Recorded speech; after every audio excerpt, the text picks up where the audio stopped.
The Court of Appeal hearing submissions today in the controversial constitutional case of Roney Jean-Charles. Vern Carey is on the case. During the proceedings, Crown Prosecutor Lauren Klein argued that Supreme Court Judge Gregory Hilton overstepped his judicial role when he ordered the state to issue travel documents to Roney Jean-Charles and to give Roney status to live and work in the Bahamas. The Crown Counsel said it amounts to permanent residency, which he said is the sole discretion of the Immigration Board and not a legal right.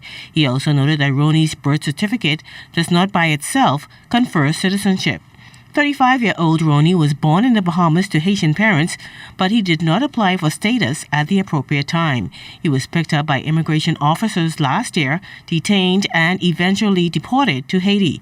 However, following a habeas corpus application filed by his attorney, Fred Smith QC, the court ruled that Roney was unlawfully arrested and detained. The court also ordered, among other things, that Roney be returned to the Bahamas and that he be given status to live and work in the country. Mr. Klein argued that Justice Hilton made the order even though Roney had not applied for status and there were factual discrepancies in the case. He said Roney's name and date of birth ought to have been verified before the judge made his ruling.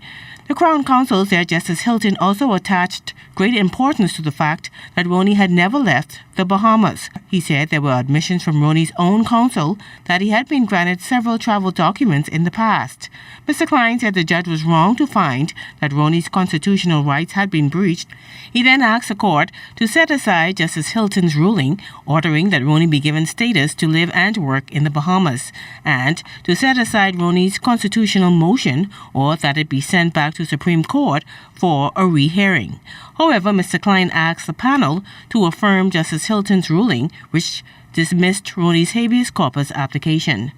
The court is also hearing submissions from the head of Roney's legal team, Fred Smith QC, who has also filed a cross appeal. Vern Carey, ZNS Network News.